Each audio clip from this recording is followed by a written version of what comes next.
আফজাল হোসেনের ছোট ছেলে মুরাদ হোসেন। আফজাল হোসেন মারা গিয়েছে গত 8 দিন হয়েছে। এরই শোক বয়ে বেড়াচ্ছে আফজাল হোসেনের পরিবার। আফজাল হোসেনের ছোট ছেলে তার পিতার মৃত্যুতে একটি মিলাদ মাহফিলের আয়োজন করতে চেয়েছিল, যার কারণে সে তার পরিবারের চাচা এবং চাচাতো ভাইদের কাছে পরামর্শের জন্য যায়। যেহেতু সে একটি মিলাদ মাহফিলের আয়োজন করবে, সেখানে একটা খরচের ব্যাপার রয়েছে।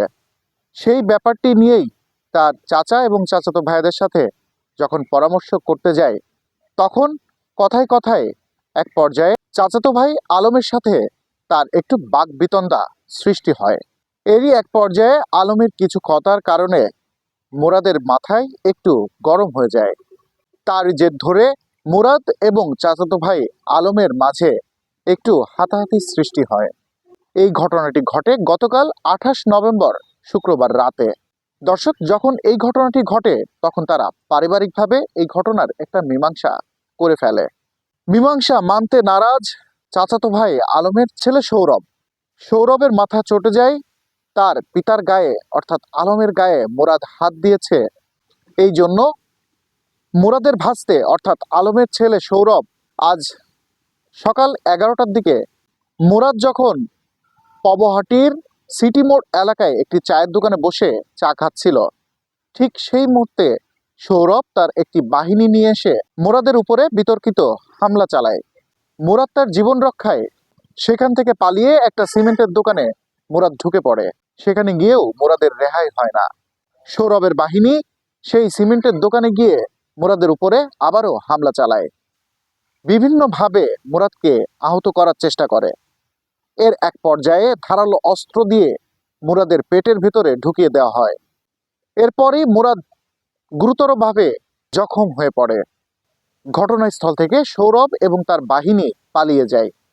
এরপরে সেখানে জড়ো হতে থাকে স্থানীয়রা।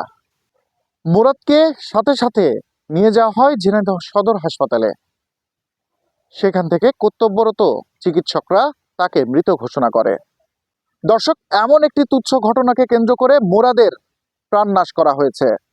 গত 8 দিন ধরে মুরাদের পরিবারে যে শোকের ছায়া নেমে এসেছিল, সেই শোক নাই নিপতেই আবারও সেই পরিবারে বড় আকারে শোকের ছায়া নেমে এসেছে। মুরাদের পরিবারে মুরাদের 3টি সন্তান রয়েছে। বড় সন্তানকে বিয়ে দিয়ে দিয়েছে বেশ আগেই। এখন রয়েছে আরো 2টি সন্তান এবং তার স্ত্রী। একই পরিবারের হৃদয় বিতারক ঘটনা, যা এখন পুরো গ্রামের চোখের পানি হয়ে দাঁড়িয়েছে। দর্শক, আমি কথা বলছিলাম ঝিনাইদহ সদর উপজেলার পবহাটি গ্রামের আফজাল হোসেনের পরিবারের কথা।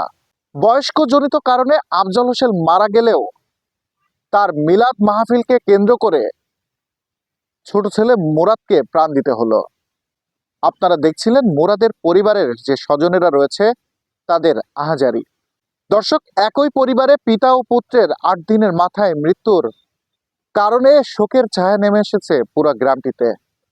গ্রামবাসী জানায়, তদন্ত সাপেক্ষে সঠিক বিচার করে উপযুক্ত শাস্তি দাবি করেন। এ বিষয়ে ঝিনাইদহ সদর থানার ওসি আব্দুল্লাহ আল মামুন জানান, ঘটনার সত্যতা যাচাই করে আসামিদের দ্রুত আইনের আওতায় আনা হবে।